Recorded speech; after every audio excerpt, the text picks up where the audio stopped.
Hello রোন, welcome back to my channel রাইজেন বিষয়। সবাই কেমন আশা করছি সবাই খুব ভালো আছো। বাজারের মধ্যে থেকে ব্লগটা শুরু করছিলাম, ভেবেছিলাম এটাতে ভয়েস ওভার দেবো না, বাট যখন আমি ভয়েস ওভার দিতে বসেছি দেখছি এখানে এত আওয়াজ কিছু শোনা যাচ্ছে না, তো আমরা ঠিক আছে ভয়েস ওভারটা দিয়েই ভিডিও করি। আমরা চলে গেছিলাম ফল কিনতে, সরস্বতী পুজো দিয়ে তারপরে টুকুর হাতি করে দিবে, এটা ছিল উজানির ইচ্ছে। আর আমাদের পুজোটা করবে একদম গ্রামের বাড়িতে, তার বাবার ভিটাতে, তো সেই জন্য সেই মতে আমরা ফল টল ভেবেছিলাম একবারে ইসলামপুর থেকে নিয়ে গেলে ভালো পাবো, ফ্রেশ পাবো। তো সেই মতে আমরা এখান থেকে সব রকম ফল 1-2 কেজি করে নিয়ে নিয়েছি, এখানে যত রকম ফল ছিল। আর দর্শকর্মার বাজারটা ভেবেছিলাম যে একবারে দাঁড়িয়ে থেকে করবো, কারণ এত দূর এত কিছু টেনে নিয়ে যাওয়া একটু বেশি মুশকিল। তো আমরা বলতে বলতে তারপরে বাজার করে বাড়ি গেছি। অ্যান্ড দেন সরস্বতী পুজোর আগের দিনের বাজারে ছিল প্রচুর ভিড়। বাড়ি থেকে গাড়ি ভিতরে চলে এসেছি, আর এসে আমি নতুন বেডশিটটা আমি আজকে পাচ্ছি। এটা আমার রিসেপশনের বেডশিট, লকডাউনের সময় আমার বিয়ে হয়েছিল, আর তখনই এই বেডশিটটা নিয়েছিল উজান, আমার ছিল, আমি পছন্দ করে দিয়েছিলাম। এটা কাস্টমাইজ করে বানানোর সাথে পিলো কভার আর কোলবালিশের কভারও ছিল। এত বছর পর আমি এই চাদরটা পাতলাম। আর আমি এই যে বাইরে এসে দাঁড়ালাম, টুকু ওর জেঠি বাড়ির পাশে একটা বাড়িতে খেলছিল, আমি এসেছি ঠাকুর পছন্দ করতে। উজান আর অনুপম এসেছিল, বলছে যে তুমি একটু এসে দেখে নাও কোনটা নিবে, এখানে অনেক রকম ছিল। তো আমার মনে হলো যে সরস্বতী ঠাকুর কিন্তু সাদা লাল শাড়িতেই মানায়, তো আমি সেই মতন সাদা লাল শাড়ি পরে একটা ঠাকুর খুব সুন্দর পছন্দ করে নিয়েছি। আর ইনি হচ্ছে আমাদের বাড়ির ঠাকুর সব বানায়। তারপর আমি চলে এসেছি, আমি ঠাকুরটা নিয়ে চলে আসি, আর তারপরে ওরা দর্শকর্মা বাজার করে নিয়ে আসে। সাথে কিন্তু আমার জন্য সুন্দর খাওয়ারও নিয়ে এসেছে, মোমো আমার এখান থেকে খুব পছন্দ, মোমো, স্যুপ, এগরোল সব এনেছিল, সবাই মিলে ভাগ করে খেলাম। আর এখানে দেখো টুকু কি করছে। আরে কি করবে ও? এই দেখো এরকম করতেছে, এটা করবে না এরকম করবে না হট বানাবে। এই আজকে আমার হাতে খড়ি হলো, এটা হলো হাতে খড়ি, আর এটা হচ্ছে টুকুর হবে কালকে, না মামা? কালকে হবে না ওমা? ওই কি আজকে সরস্বতী পুজো সকাল সকাল উঠে গেছি, তখন বাজে মেবি 5:30 6টা। আর উঠেই দেখো কুয়াশা চারিদিকে, তবে একটু হলুদ বেটে নিয়েছি। বড়দিকে বলেছিলাম তুমি একটু গরম জল বসিয়ে দিও, এই করে ফটাফট রেডি হতে হবে, কারণ মানে পুজোর গোছানোর দায়িত্ব সব আমার উপরে। তার মধ্যে টুকুকে স্নান করানো, রেডি করানো, আমি স্নানও করে নিয়েছি। এই কুয়াশার মধ্যে স্নান, বাপরে বাপ। তার মধ্যে কিছু ফুলও তুলে নিলাম, আর উজানকে ডাকছিলাম একটু ওঠো, অনেক সাহায্য করতে হবে, কারণ কিছু কিছু জিনিস যেগুলো ছেলেদের করতে হবে, তো সেগুলো করার জন্য আমাকে বারবার ডাকছিলাম যে ওঠো। এইখানে পুজোটা করবো লাস্ট পর্যন্ত ডিসাইড করা হলো, তবে যদি আগে ডিসাইড করতাম না তাহলে প্যান্ডেলটা রাতেই করে রাখতো, তাহলে সুবিধা হতো। আর আমি এখানে ফল টল কাটতে বুঝে গেছি, যা যা আমি জানি গোছাতে হবে যেভাবে আমি সেগুলো সেভাবে গোছাচ্ছিলাম। সাথে পুচকি ছিল, পুচকির আমি সকালে স্নান করে নিয়েছি, আর বড়দি বাকি সব কাজগুলো সারছিল। টুকুর পাপা মিলিয়ে প্যান্ডেল করেছে, আমি আবার বলে দিলাম এইভাবে করো। বিছনা চাদরটা দিয়ে সুন্দর করে একটা প্যান্ডেল করা হয়েছে। আর এদিকে ঘরে এসে টুকুকে স্নান করি, আমি ফটাফট করে রেডি করছি। তবে তার মধ্যে ঠাকুরমশা চলে এসেছে, তখন আর আমি বেরোতে পারিনি। আমি বললাম একবারে শাড়ি পরে যাবো, তারপর বড়দি গিয়ে গোছালো বাদ বাকি যা যা বাকি ছিল। ফাইনালি আমি রেডি হয়ে গেছি, ফুল স্লিভস ব্লাউজটা পরেছি, কেমন লাগছে আমি জানি না একদমই। এটা খুলে দিই পর্দাগুলো টুকুর সাথে ম্যাচিং করার জন্য। আর সব লাস্টে আমার কাছে কাপড় ছিল না, আমি শার্টিন কাপড়টা দিয়ে বানিয়ে নিয়েছি, এই কাপড়টা আমার কাছে ছিল রাখা। আর একদিনে বানানোতে ফিনিশিংটা অতটা সুন্দর করে করতে পারিনি, পেছনে চেনটা দিয়েছি, চেনটা পুরো ফেসে আছে। বাইরে যাই, কারণ সব গুছিয়ে এসেছি, এখন আরও অনেক কাজ বাকি আছে। হাতে খড়ির জন্য একদম লাস্ট মুহূর্তে গিয়ে এই সিলেটটা আমি রেডি করেছি, কারণ আগের দিনই কেনা হয়েছে, আর টাইমও পাইনি খুব একটা। খুব সুন্দর ডিজাইন করাতে যতটা পেরেছি সেভাবে করে দিয়েছি। আর টুকুরের লেহেঙ্গাটা দেখতে পাচ্ছ, এটা কিন্তু লেহেঙ্গা না, একটা শাড়ি করেছিলাম প্রথমে, তারপর বললাম শাড়িতে ভালো লাগছে না, তারপর এটা আমি লেহেঙ্গা করে দিয়েছি। কি বলছো? বসে থাকো তো একটু। অঞ্জলি দেওয়া কেন, তোমার কালকে স্কুলে ভর্তি করবো তো। আরে এখন মানে আমরা অন্য জায়গা যাবো। বাইরে এসে দেখি আমার মামা তো দিদি চলে এসছে, ও আমার পাশেই বিয়ে হয়েছে, ওরও তো ছেলের হাতে খড়ি দেবে, তাই ও পুজো করবে। ওরা চলে এসছে, ওর ছেলে 2 বছর বয়স। আর এই যে এইদিকে পুজো শুরু হয়ে গেছে, কি সুন্দর লাগছে না ঠাকুরটা দেখতে। আর এইখানে বারান্দাতে পরে জায়গা ধরছিল না, এত লোক হয়ে গেছিলাম, তো ভাবতেই পারিনি এত লোক অঞ্জলি দেবে। তবে খুব ভালো লাগছিল, সবাই মিলে বসে আমরা আনন্দ করে পুজো দেখছিলাম, পুজো করছিলাম। আর সবার লাস্টে একটা জিনিস আছে, পরে দেখাচ্ছি, দাঁড়াও।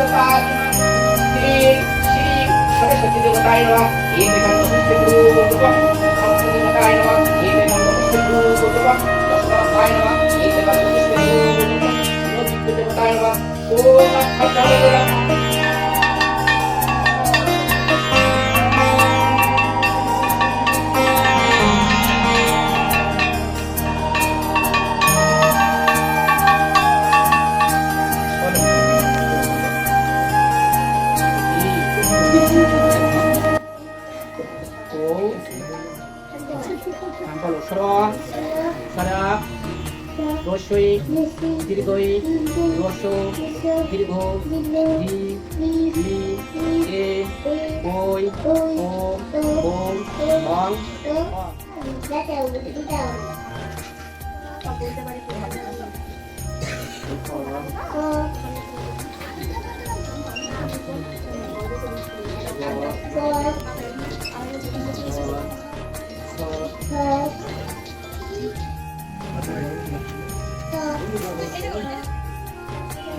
সারা আমতে আমি খাবো পেরে অবশ্যই ইঁদুর ছানা ভয়ে মরে ইগল পাখি পাশে ধরে উট রস্য উট চলেছে মুখে তোলে দীর্ঘ দীর্ঘ বাহু হাতে তুলে ই মশাই লি জন দিগবাজি খায় একটা গাড়ি খুব সচ্ছে ওই ওই দেখো ভাই না ধরবে বলা ও ওষুধ খেতে মিশে বলা ক টাকা দোয়ার মাথা ছুটি খেকসলতি পালা ছুটি ক গরু বাছুর দাঁড়িয়ে আছে গুগু পাখি গাছে ডালে আমি সকালে উঠে বই পড়ি আর মা বাবাকে ভালোবাসি জয় জয় দেবী চরাচরেশ্বরে উচ্চ যোগী সুবিতা মুক্তাহারে বীণা রঞ্জিত পুস্তক হস্তে ভগবতী ভারতী দেবী নমস্তুতে।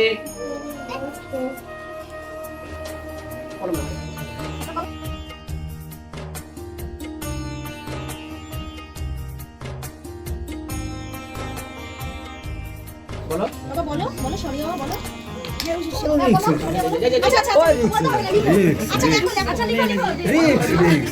ডিজিটাল লোক না সরিয়া বাবু সরিয়া সরিয়া সরে আ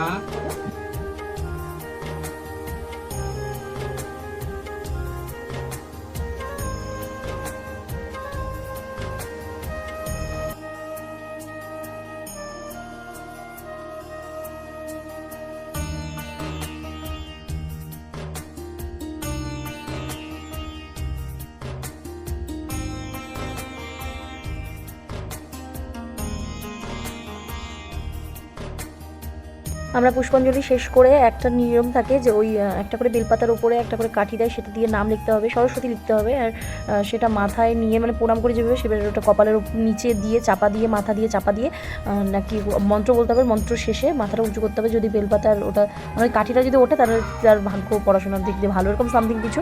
তো আমি জানতামই না, সবাই করছে আর আমি চুপ করে বসেছিলাম। তারপরে দেখে মা সবাই এরকম কিছু পড়া আমি করলাম, তো আমারও হয়েছিল, বেশ ভালো লাগছিল।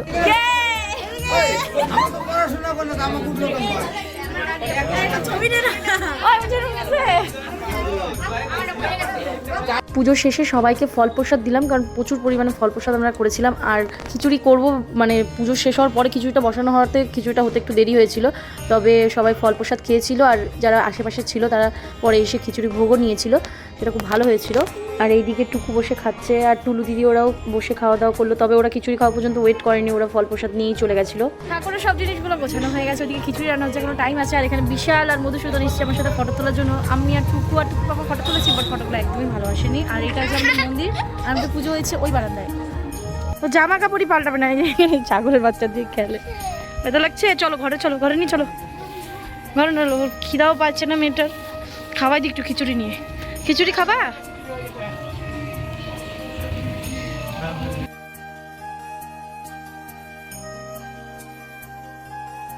বিকাল হয়ে গেছে, ঘরে একটু ঘুরে আসি। তো আমি মোটামুটি একটু টাচ আপ করেছি, কিছুই করিনি মুখে, লিপস্টিকটা পরে নিয়েছি, এই যে জুয়েলারি আর শাড়ি পরে বেরোচ্ছি। এখন একটু ঘুরতে সরস্বতী পুজোয় অনেক আশা নিয়ে ঘুরতে বেরোলাম, বাট এখানে কী হয়েছিল পরে বলছি। তো প্রথমে আগে আমরা গেছিলাম উজানের একটা ফ্রেন্ডের বাড়িতে, যেখানে পুজো হয়, দাদারা প্রতি বছর পুজো করে। তো খাওয়া দাওয়া শেষ করে হাত ধুয়ে দেখছি টুকু এদিকে ও দাদার সাথে ঘুরে আসছে। যেই বাড়িতে গেছিলাম সেই বাড়িরই দাদা টুকু কী সুন্দরভাবে মিশে খেলছিল, ঘুরতে নিয়ে গেছিলো। আর এদিকে দুই বন্ধু মিলে গল্প করছে। আমরা অল্প একটু খিচুড়ি খেয়েছিলাম, খিচুড়িটা এত টেস্ট হয়েছিল, শুধু মানে হতাশা হয়ে গেছিলাম যে পরে ঢুকলে ভালো হতো, তাহলে পেট ভরে খেয়ে আসতে পারতাম, কারণ বাড়িতে একটু আগে খিচুড়ি খেয়েছিলাম। তারপরে যাবো স্কুলে উজানদের, বাট স্কুলে তালা মেরে সবাই চলে গেছিলো। আমি তো জানি না এদিকে এত তাড়াতাড়ি পুজো হয়ে গেলে সব স্কুল বন্ধ করে দেয়, আমাদের ওইদিকে তো খোলাই থাকে গোটা ইসলামপুরে। তারপরে আমরা গেলাম একটা পাড়াতে, সেখানে একটা পুজো হচ্ছিলো। তারপরে ওখানে একটু রাস্তাতে দাঁড়িয়ে আমরা একটু ফটো তুলে নিলাম। আর এখানকার ওয়েদার দেখো। আর এখানে একটা জিনিস আমি অন্যরকম দেখলাম, সেটা হচ্ছে দেখো দূরে একটা মেঘ দেখা যাচ্ছে ধোয়ার মতন, সেটা আলাদাভাবেই ভেসে আসছিলো, আর এটা অনেকটা কাছে চলে এসেছিলো। তারপর আমরা বাড়ি চলে আসি। আর সেরকম কিছু খাওয়া দাওয়া করিনি রাস্তায়। তো বাড়ি এসে না উজান বলছিল মন খারাপ লাগছে, কিছু স্পেশাল হলো না। তো উজান বলছে চলো সামনে 2-3 দিন ধরে নিরামিষ খেতে হবে, তাহলে চলো বাইরে। তো আমি বাইরে গেছিলাম, আমি আর উজানই গেছিলাম, টুকু রেখে গেছিলাম। আর এদিকে আমরা একটু বিরিয়ানি নিয়ে খেয়েছিলাম, আমি আর উজান মোমো খেয়েছিল, আর বাকিদের জন্য মোমো আনা হয়েছিল। দেখতে পাবে সূর্য পুজোর, যারা দেখোনি তারা